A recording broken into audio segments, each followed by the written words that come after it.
राधे राधे प्यारे भक्तों, भक्ति रस में आप सभी का हार्दिक स्वागत है। प्यारे भक्तों, कल के अध्याय में हमने राजा और विष्णुदास की परस्पर प्रतिस्पर्धा की कथा सुनी। हमने देखा कि दोनों अपने अपने घर में जाकर भगवान विष्णु को प्रसन्न करने के लिए अपने अपने तरीकों से पूजा अर्चना करने लगे। तो आइए आज की कथा प्रारंभ करते हैं कि आगे किसको सबसे पहले भगवान के दर्शन हुए।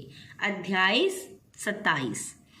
गणों ने कहा, विष्णुदास एक दिन भोजन तैयार करके भक्ति में तल्लीन थे कि कोई उसका भोजन चुरा कर ले गया, लेकिन सायंकाल की आराधना हो सके और व्रत भंग ना हो, इसलिए उन्होंने दोबारा भोजन तैयार नहीं किया।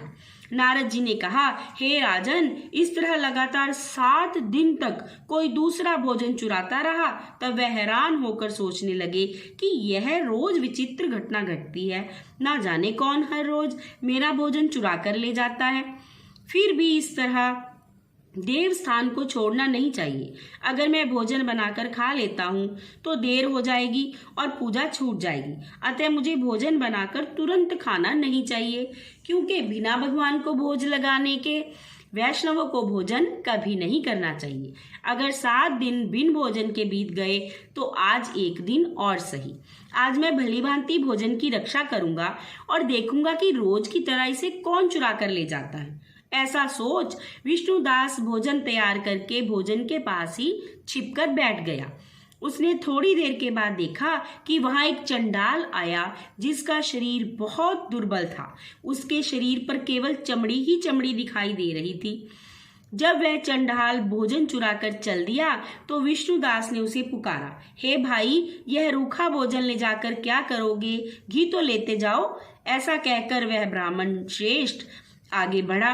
विष्णुदास को अपनी ओर आता हुआ देखकर चंडाल तेजी से दौड़ने लगा। वह ब्राह्मण से डर गया, लेकिन दुर्बलता के कारण दौड़ ना सका और रास्ते में ही भूमि पर मूर्छित होकर गिर गया। चंडाल को मूर्छित देखकर विष्णुदास लपक कर उसके पास पहुंचे और वस्त्र से उसे हवा करने लगे। इसके बाद उसने जो देखा उसे देखकर वह आश्चर्यचकित रह गया। उसने देखा कि उसके सम्मुख शंख चक्र गदा पद्म पीतांबरधारी चतुर्भुजी रूप, अलसी के फूलों के समान कांति वाले, छाती पे कौस्तुभ माला से सुशोभित साक्षात श्री विष्णु भगवान खड़े हैं। भगवान का दर्शन करके सात्विक भाव से मुक्त वह श्रेष्ठ ब्राह्मण उनकी स्तुति तथा प्रणाम कुछ न कर सका। वहीं पर सब इंद्रादि देवता भी उपस्थित हो गए और गंधर्व तथा अप्सराएं आकर गीत गान करने लगी तथा नृत्य करने लगी। ब्राह्मण उन्हें प्रणाम करने के लिए उतावला हुआ, त्यों ही वहां संपूर्ण देव गंधर्व अप्सराएं आ गईं।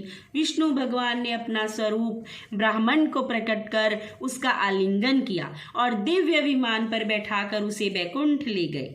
दिव्य विमान में ब्राह्मण को विष्णु के साथ जाते हुए चौल राजा ने भी देखा। उसने अपने गुरु आचार्य मुद्गल को कहा कि मैंने जो यज्ञादि किए हैं वे सब व्यर्थ हो गए।